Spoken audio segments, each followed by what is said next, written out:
Des millions de touristes chinois rêvent de venir ici et de se faire prendre en photo devant ces merveilleux paysages.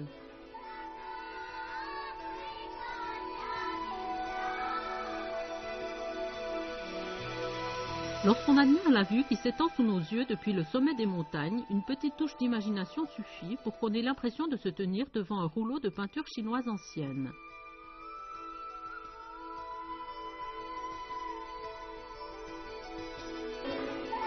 En chinois, Shan Shui, littéralement montagne et eau, est le mot qui signifie paysage.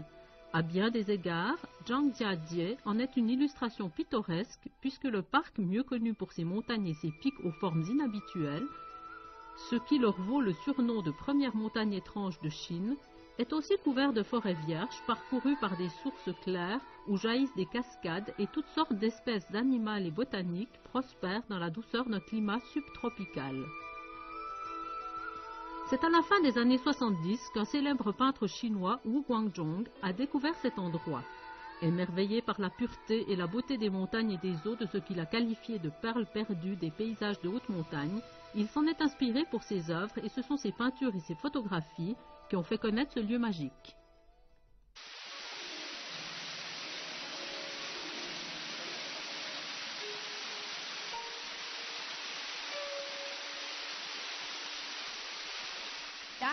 Certains idéalisent les beautés naturelles qui n'ont été ni de près ni de loin façonnées par l'homme. Il faut reconnaître toutefois que les humains aussi réservent de magnifiques surprises, comme ici à Zhangjiajie.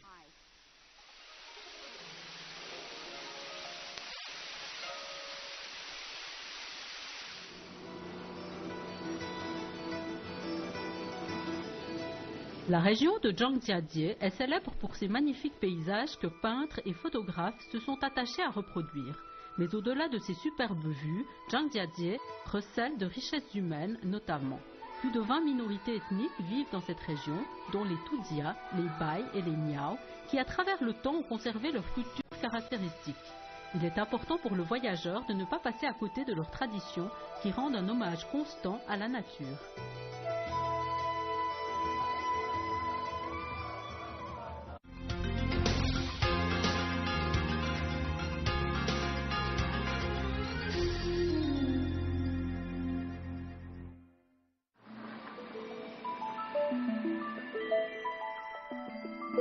À 2 heures de route de la ville de Zhangjiajie s'étend le lac Baofeng. Il y a quelques années seulement, ce n'était encore qu'un ravin sauvage et c'est grâce à un barrage construit pour aider à l'irrigation des terres que ce site pittoresque est né. La cascade qui jaillit d'une fissure au sommet de la montagne, à 200 mètres de haut, donne un cachet supplémentaire à cet endroit. Dans la culture chinoise traditionnelle, on pense que la nature reflète le caractère des gens et on dit que les gens bons aiment les montagnes, tandis que les gens intelligents aiment l'eau. Cet endroit est donc un lieu idéal pour ceux qui pensent être dotés des deux qualités. Quoi qu'il en soit, après une longue randonnée dans la montagne, il est toujours très agréable de pouvoir apprécier la vivacité de l'eau.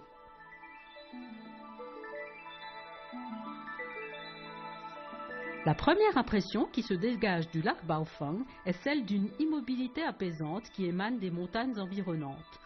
Seul le bruit du bateau qui glisse sur la surface lisse de l'eau du lac est pour l'instant perceptible.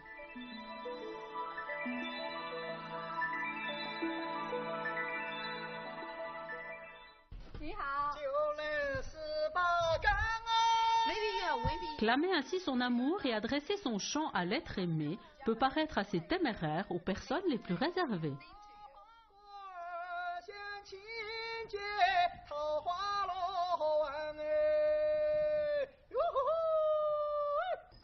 Dans la tradition Tudia, il faut maintenant que la jeune fille réponde en chantant. L'écho est bon.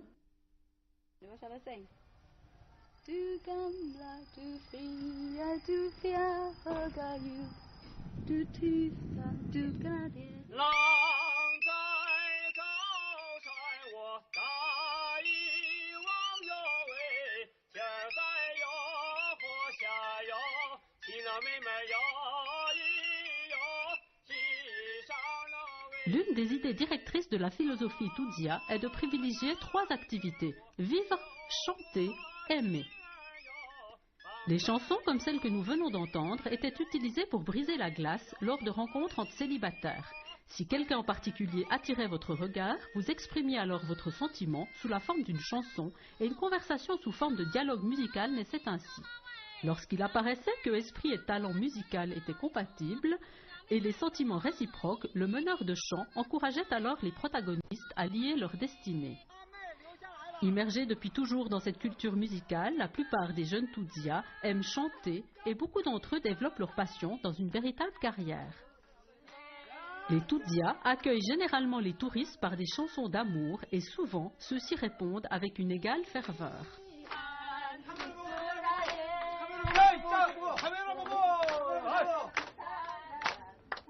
Where are you from? From Germany. Where in Germany? Black Forest. Black Southern Germany. Oh, so it's like Near the French border. so areas full of mountains and beautiful nature as well. Yes, it's very impressive for me and I like it. But so what's it special? What struck you most about Zhangjiajie then? I mean, it's also forest and lakes and beautiful nature. Is anything different? Yes, that's what I'm looking for. So far, is it impressive that you definitely didn't regret coming over here then? No, I didn't. Oh. Of course, no.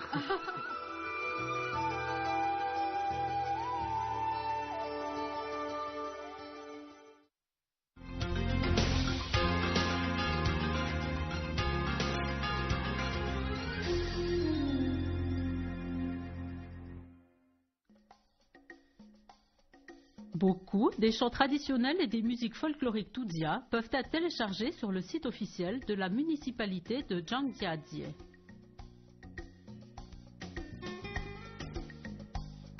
Si vous demandez à votre guide de vous apprendre un ou deux chants traditionnels, ceux-ci vous permettront de briser la glace en une fraction de seconde.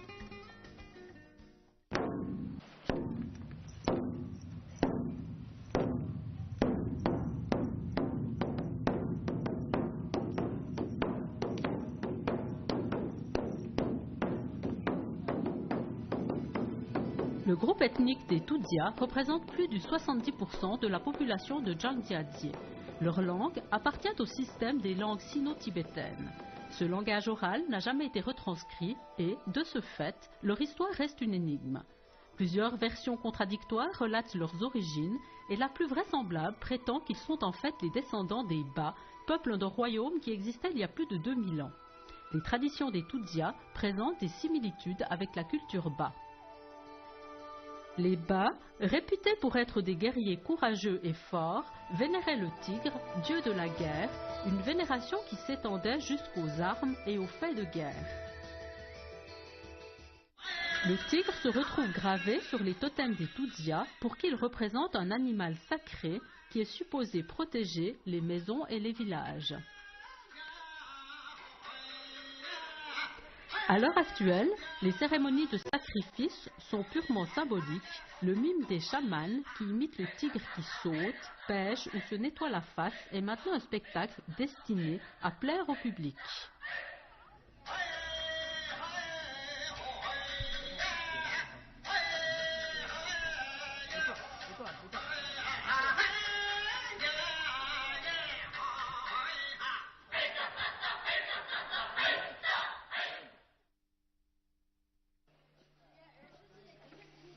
Le fait que de nombreux Tudzia soient passionnés d'arts martiaux prêche en la faveur de la version qui veut que les Tudzia soient les descendants des Ba. Les Ba, qui étaient des fermiers en temps de paix, pratiquaient les arts martiaux pour pouvoir être soldats en temps de guerre. Chaque homme Tudzia est supposé savoir manier au moins une arme. Aujourd'hui, temps de paix, le maniement des armes s'est transformé en une forme de spectacle mêlant rythme, jonglerie et bien sûr dextérité.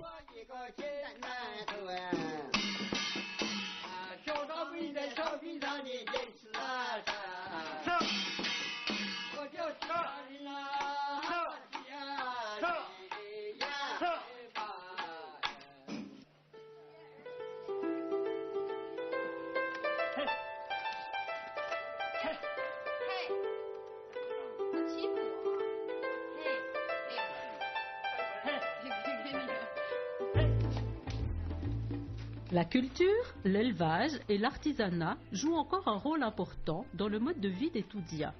Ainsi, si la fabrication de l'huile n'est certes pas très efficace au regard des techniques modernes, cela donne une idée de la méthode d'extraction traditionnelle et ramener une bouteille d'huile artisanale Tudja sera un précieux souvenir.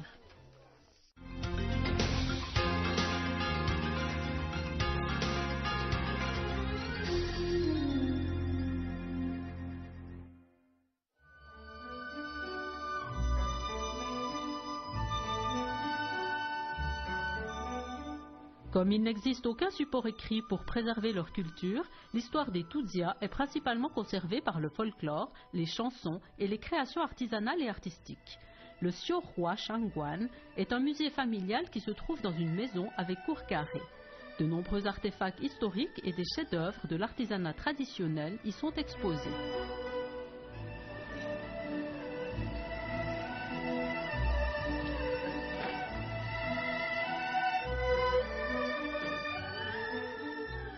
Les brocards confectionnés par les femmes Tudja ont acquis une réputation à l'échelle nationale sous la dynastie Song déjà il y a quelques mille ans.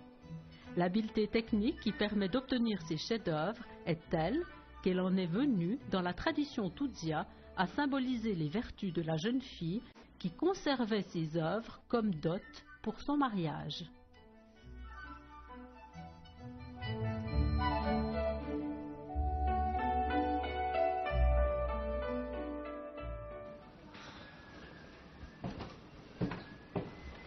Voici le lit de mariage des Tudja, sorte de palanquin des larmes, puisque si c'est là qu'officiellement commençait la lune de miel, il fallait auparavant verser toutes les larmes de son corps.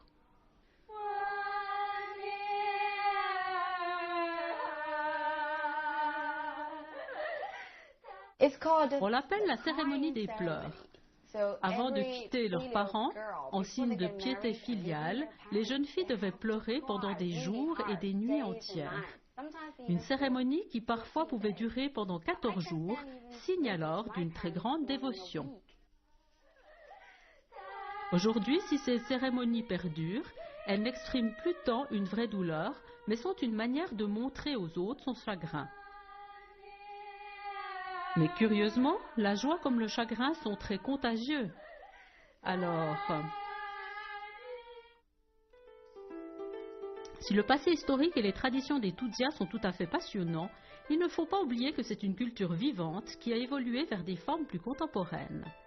La galerie Zhunshen est pratiquement devenue une institution à Zhangjiajie.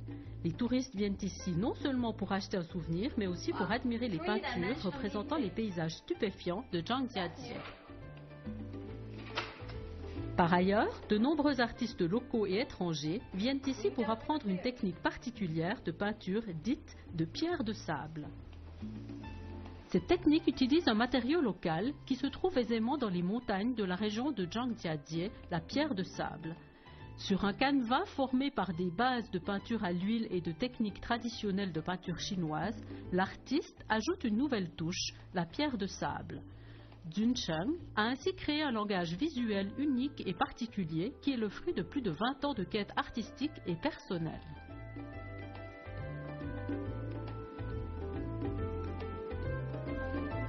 Zhunshen est le cadet des 8 enfants d'une famille paysanne de la région et les souvenirs doux et amers de son enfance difficile sont une source d'inspiration constante.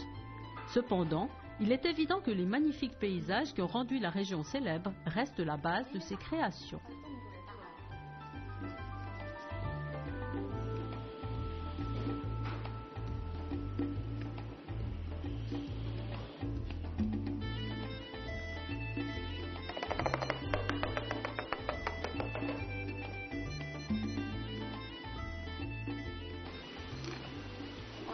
Wow, merci.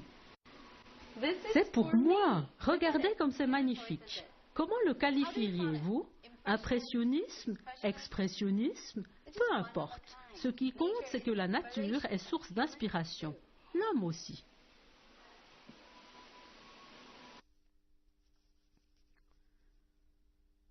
Au cours de la dernière décennie, Zhunshen est également devenu un entrepreneur à succès.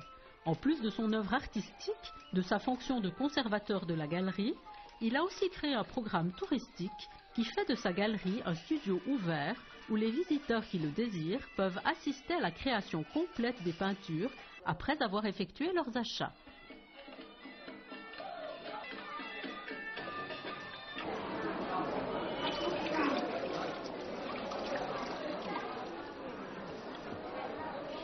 Le mode de vie de cette région, l'âpreté de la vie paysanne, produisent des œuvres d'art qui ressemblent à cette réalité.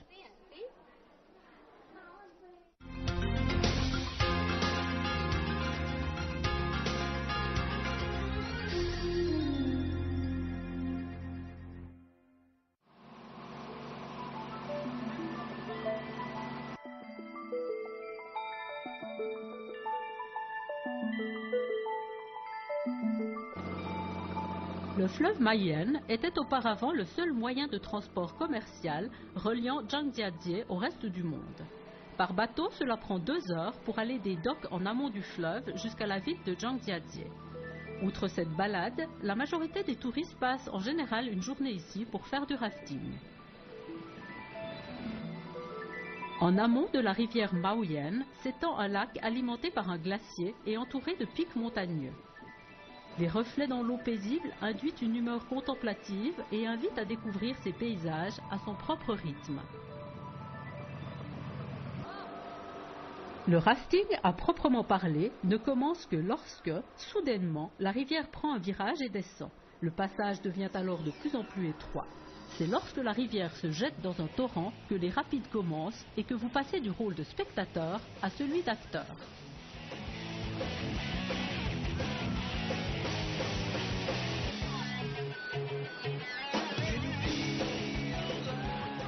Conduit avec l'expérience qui est celle des passionnés, le bateau en forme de banane est plus sûr qu'il n'y paraît et après quelques minutes d'adaptation, on se sent tellement en confiance qu'on en vient à chercher les rapides pour jouer avec les tourbillons et surfer sur les vagues.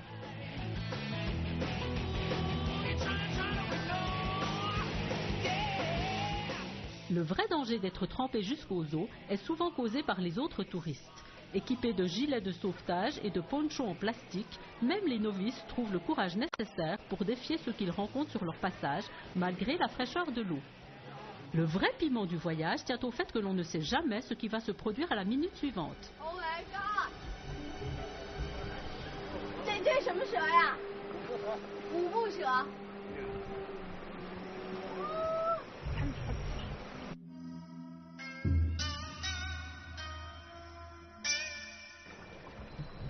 Je n'ai jamais été aussi proche d'un animal aussi dangereux. C'est une vipère à 5 pas. Considérée comme la vipère asiatique la plus toxique, on dit que celui qui est mordu ne survivra pas plus de 5 pas. Cependant, elle est aussi parfois cuisinée, considérée par certains comme un mets délicat. Quant à moi, je ne m'approcherai pas plus, même d'un seul pas.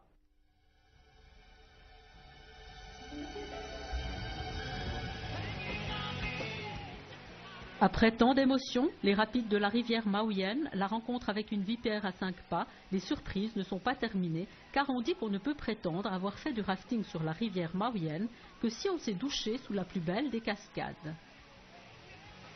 Alors, que peut-on faire d'autre? On s'arrête et on s'amuse.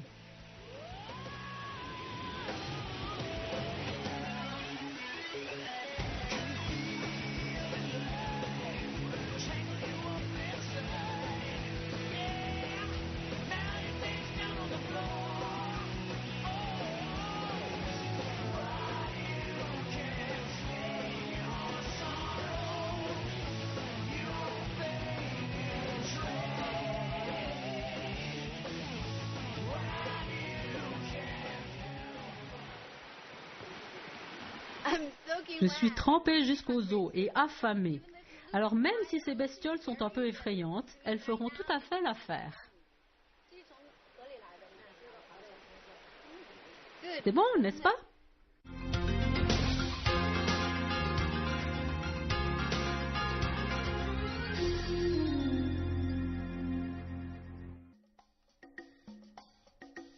C'est vous qui décidez de la longueur de la promenade en rafting. La plupart des touristes pensent qu'une demi-journée est un minimum pour faire du rafting sur la rivière Maoyenne.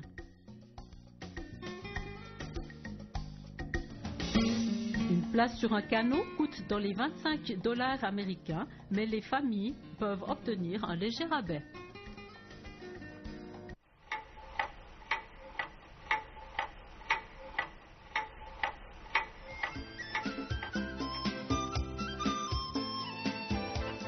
One, 1, 2, 3, 4, 5, 6, 7, 8, 9, 10. Selon la tradition du groupe ethnique Tudzia, chaque visiteur doit être accueilli par un banquet au cours duquel sont servis 10 grands bols de nourriture. Qu'il soit riche ou pauvre, l'hôte servira 10 grands bols. Si ses moyens ne lui permettent pas d'offrir des plats variés, de la viande, du poisson, des légumes, il ne confectionnera qu'un mets, mais qu'il répartira dans 10 grands bols qui symbolisent le bon accueil.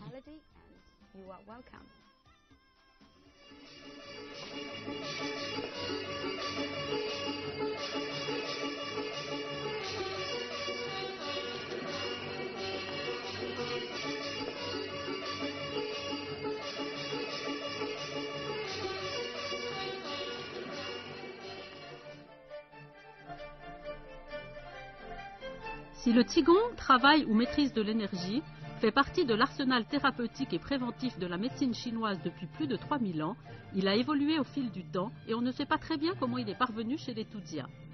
Actuellement, le Qigong se décline en 2 variantes principales, le Qigong doux ou Qigong médical et le Qigong dur ou Qigong martial qui est pratiqué ici dans une forme assez spectaculaire.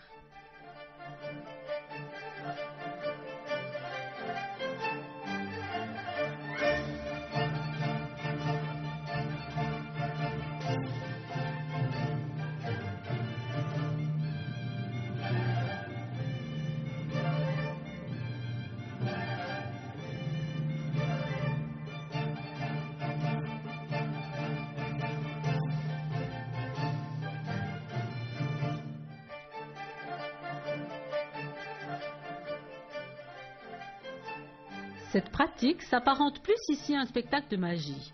Mais faut-il croire que c'est possible ?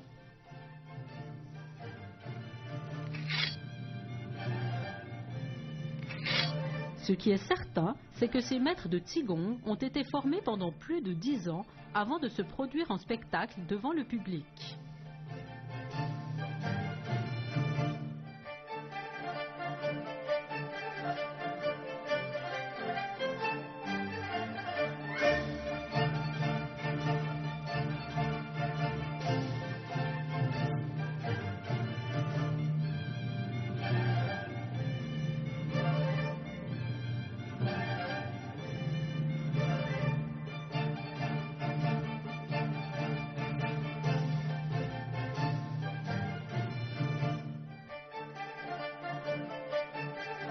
Et qui sait si avec le temps cette variante Tudzia de Qigong dur n'aura pas le même statut que d'autres formes de Qigong.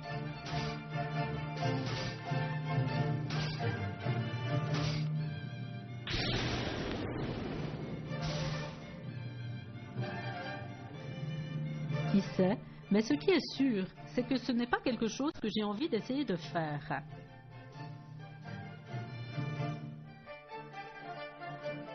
Mais je suis d'accord d'en apprendre plus sur d'autres traditions. Je n'ai aucune idée de ce qu'il va se passer. On va voir.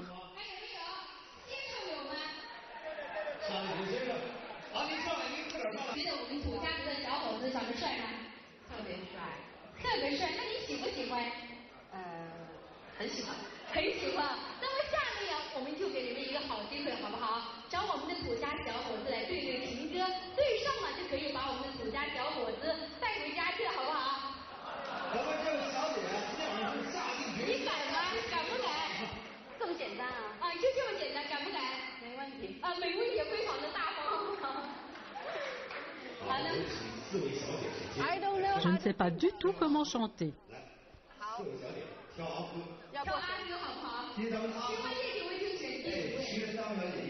Ça va être le point fort du spectacle. 1 contre 10.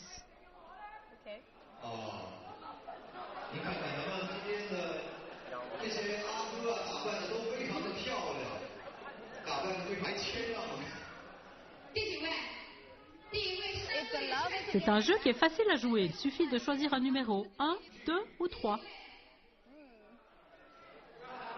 这位这位说是告诉您，它是我们山寨里面的多情种，是最多情的一个，你对它有眼光，多情。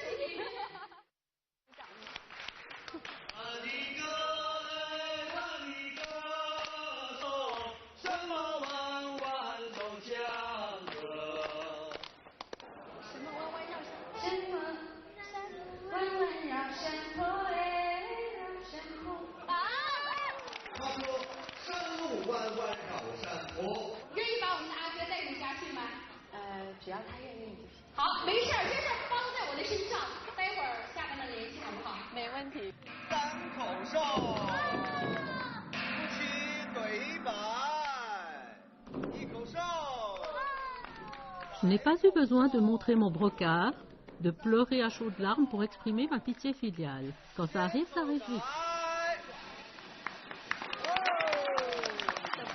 Surprise! On ne peut jamais savoir ce qui peut arriver. Et ça, c'est une surprise. On dirait que je vais rester ici plus longtemps que prévu. C'était Carnet de route. Au revoir!